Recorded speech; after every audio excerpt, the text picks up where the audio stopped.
Hey there guys, how's it going? I'm the cyclist vlogger, and today I'd like to talk to you about a little issue that I'm having at the moment. But before I get into that, this video comes from, that you're seeing now, when I rode down a car park in the city, and little bit at the end when I was in Ingham. The footage itself wasn't really good enough to make it to the video, so I'll just use it as a rant. So, now you may or may not know about the new laws that New South Wales has brought in at the beginning of this month, and basically most of them are absolutely ridiculous. The fact that I don't even live in New South Wales and I'm so frustrated by these laws shows how ridiculous the laws they are applying are. First off, let's start with the least ridiculous one, having a bell on your bike. Whilst this isn't a new rule, police in New South Wales and Australia have been cracking down on this and giving all cyclists that don't have a functioning bell on their bike $117 fine.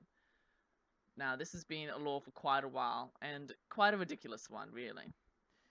I have a bell on my old Repco, but I've never once used. Oh, I just crashed, by the way. The camera just flipped off. So I don't have I have a bell on my Repco and I've never used it. Most of the time when I'm riding on the paths, I call out to pedestrians since this is usually louder. Unfortunately, my calls usually fall on deaf ears since most walkers and runners have headphones in, so they don't actually hear me regardless. I was actually riding that bike the other day, going into town early in the morning, and a taxi driver almost hit me when I was going through a roundabout, and I had right of way, but I never once thought of ringing my bell. I don't think it would really stop him from almost running into me, considering most cars are soundproof, and he wouldn't have even heard it. New South Wales has also brought in another law at the beginning of this month that lets police officers fine people $100 to $500 for apparent dangerous riding. Now, that statement is used so incredibly loosely that police could fine cyclists for literally anything, and they have. One person commuting in the suburbs of Sydney was fined, I think it was $150 for cycling in the wrong clothing and riding during peak hours. The wrong clothing choice was because she was riding in semi-high heels. So this basically means that the law enforcers are now the fashion police as well. The second point of the $150 fine was the dangerous riding during peak hours. Now this is utterly ridiculous. Cyclists are allowed to ride during any time of the day, providing they have lights and all that. They should not be fined for riding during peak hour.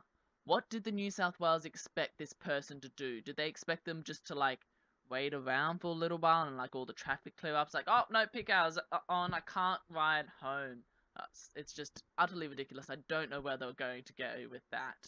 The second instance that I've heard of that's been reported majorly was once again in Sydney, where someone was fined for dangerous riding again. But this time it was because they were performing a track stand at the lights, and they were fined $450. And that's just absolutely ridiculous. $450, and they weren't even moving their bike.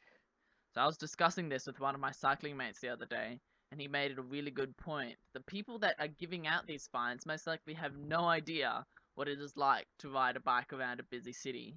They've probably never even been in a bicycle lane, let alone been on a bike in the previous 10 years. Therefore, they don't even know the skill level that some cyclists have. I know some people as young as 15 that can easily do a track stand for over 5 minutes. I even have one guy in my group that always does a track stand at the lights whilst we wait. He knows that he can do it. We all know that he can do it, but the police won't. They have no idea. The final thing that I'm going to talk about is a registration of cyclists.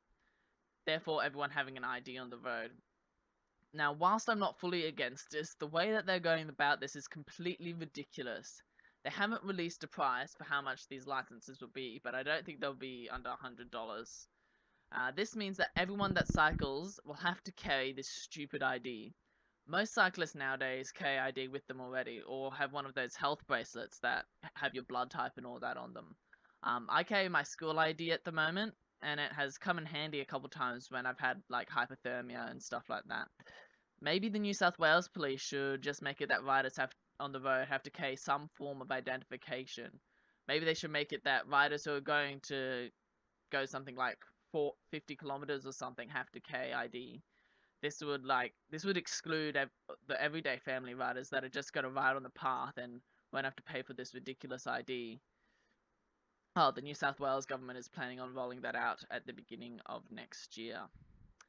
Finally, to conclude this rant that has gone on longer than I thought it would, maybe the New South Wales government should concentrate on improvements to bicycle safety that will actually improve the safety of all road users. Maybe checks of helmets, maybe checking for Australian standard stickers, and checking if the helmet is actually fitting the person properly. I've seen far too many people with helmets facing the wrong way that I've had to correct over the years. Maybe the police could roll out a bicycle safety initiative in schools like they used to in primary school in the Northern Territory when I was there. Maybe the New South Wales government could do drug and alcohol tests on cyclists. I've seen my fair share of cyclists in the mornings that definitely aren't right in the head, and they definitely aren't just tired. In New South Wales, cyclists are now the most fined criminals in the state. Now, I use the words criminal very lightly very loosely, because we aren't criminals at all. We're just everyday people like everyone else going about their day. We just want to have a bit of fun and go for a bit of a ride. I don't want to get into a big fight with the government about what is law and what isn't. I just want the roads to be a safer place. But this dream can't really be realised with the bullshit that the New South Wales police is dishing out at the moment. So, government of New South Wales, pull your head out of your ass, you money-sucking dickheads, and maybe actually do something about the cyclists of your state before they all are killed. So that's all for me today. I'm really annoyed at the New South Wales government. I really hope they don't roll out any of that kind of stuff in Queensland. This is the video from Inga, by the way. It's a bit more bumpier. Sorry about that. But either way, I'm the cyclist vlogger. I haven't actually finished yet. I still have a bit to go. Not about the rant, just a bit of an update. So, I've been sick for a little while, so I haven't actually been doing much riding, but I have a time trial this weekend. I was going to film at the crit, but then I thought the footage that I did have I maybe shouldn't publish because there was some massive crashes and it's ended up with people in hospital and it's just a bit horrific. So I won't post those. No. But yeah, that's why I didn't post anything about the crit. So that's all for me today. I'll see you at the Palawanda TT. See ya. Out on the dusty road, your eyes flicker to and fro.